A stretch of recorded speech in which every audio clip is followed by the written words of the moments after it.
आपने सपा की सरकार भी देखी, बसपा की भी देखी, अब योगी जी की भी देख रहे हैं। क्या बदलाव देखा आपने? देखिए, मैं स्पष्ट बता देना चाहता हूँ कि समाजवादी पार्टी की बीएसपी की सरकार आई।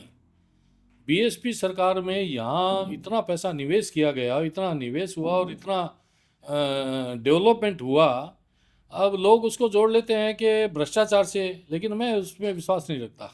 अब आप आगरा हाईवे की बात करें तो बीएसपी सरकार में बनी, और जी, यहाँ जितने भी पार्क डेवलप हुए बीएसपी सरकार में हुए। और जी, बीएसपी सरकार में सरकार जो आदेश करती थी उसको अधिकारियों को मानना पड़ता था, और अधिकारियों को उस हिसाब से काम करना पड़ता था। उससे उद्योगों को बहुत फ़ायदा होता था।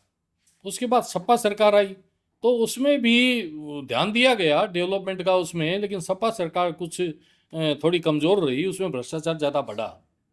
जी, लेकिन बीजेपी सरकार जब आई तो उसमें सरकार की तरफ से माननीय मुख्यमंत्री जी के आदेश या जितने भी विभाग मंत्रालय हैं उनसे उद्योगों के विकास के लिए योजनाएं आती है, आदेश आते हैं। लेकिन अब जो है, जो अंकुश लगना चाहिए ब्यूरोक्रेट्स पर, आईएएस आईपीएसों पर, तो वो आईपीएस पे तो लगता है। उन्होंने तो बीजेपी गवर्नमेंट ने ऐसा हिसाब बना दिया कि 2023 जनवरी में कमिश्नरेट बना दिया 2020 में।